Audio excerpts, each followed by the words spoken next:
दूसरा गटागट शराब पीने के बाद बोतल रखता है सीधा मेज पर। तीसरा देख रहा था उसे और उसके बाद दूसरा।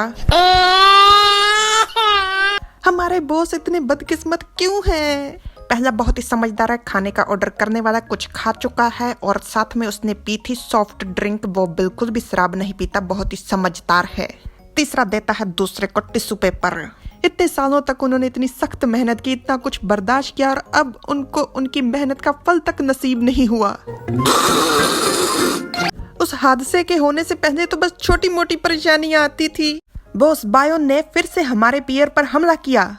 पापा कहते हैं ठीक है, पियर घाट होता है, वैसे आपने सुना तो होगा घाट घाट का पानी। लड़कों को ले जाओ और जाकर पियर के हालातों पर काबू पाओ। उसका एक भी डब्बा वहां से गुजरना नहीं चाहिए। पापा तीसरे से पूछते हैं क्या बायो के दूसरे बेटे ने और कोई मुसीबत तो खड़ी नहीं की?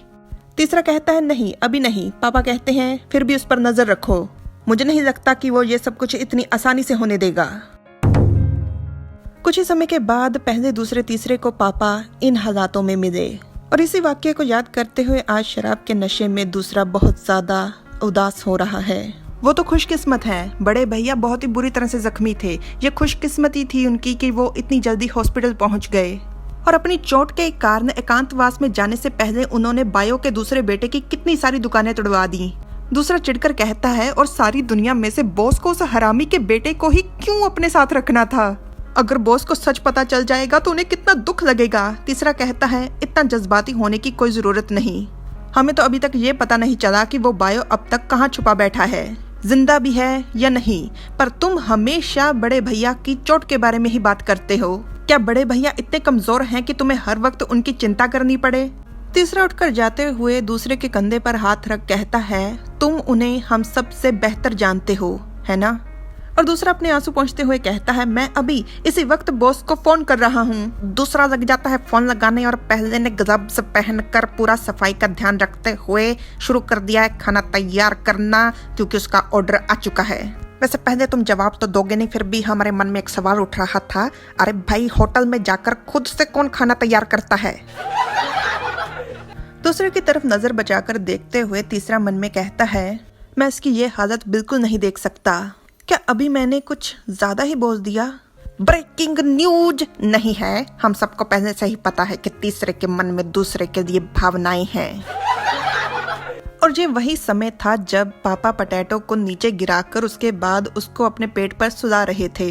पोटैटो उठ न जाए इसलिए पापा ने जल्दबाजी में फोन काट दिया था। वो मन में कहते हैं कौन फोन कर रहा था? पापा फोन को चेक करते हैं, उसने दोबारा फोन क्यों नहीं किया? शायद उसने ऐसे ही फोन किया होगा, कोई जरूरी काम नहीं होगा।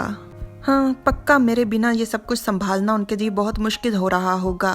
क्या उन्होंने बायो के दूसरे बेटे को ढूंढ लिया होगा? ये सब कुछ मैंने उसकी वजह से भुगता, उसने मुझे मजबूर किया अपने पेट में खुद ही खंजर मारने के लिए। पोटैटो को निहारने के बाद उसके चेहरे को इधर उधर छूने के बाद पापा को सुकून महसूस होता है।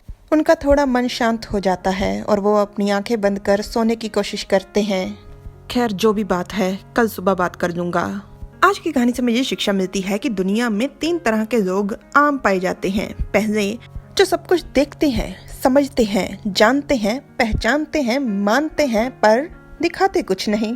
ये सबसे ज्यादा होशियार और समझदार होते हैं। इन्हें अक्सर लोग खुद ही रास्ता दे देते हैं आगे बढ़ने के लिए, ये सोचकर कि इसे रास्ता भी दे देंगे तब भी ये जीवन में कुछ नहीं कर पाएगा। अच्छा है थोड़ा इसका मजाक उड़ाकर टाइम पास हो जाएगा, पर बाद में इन लोगों को सदमा झेलना पड़ता है।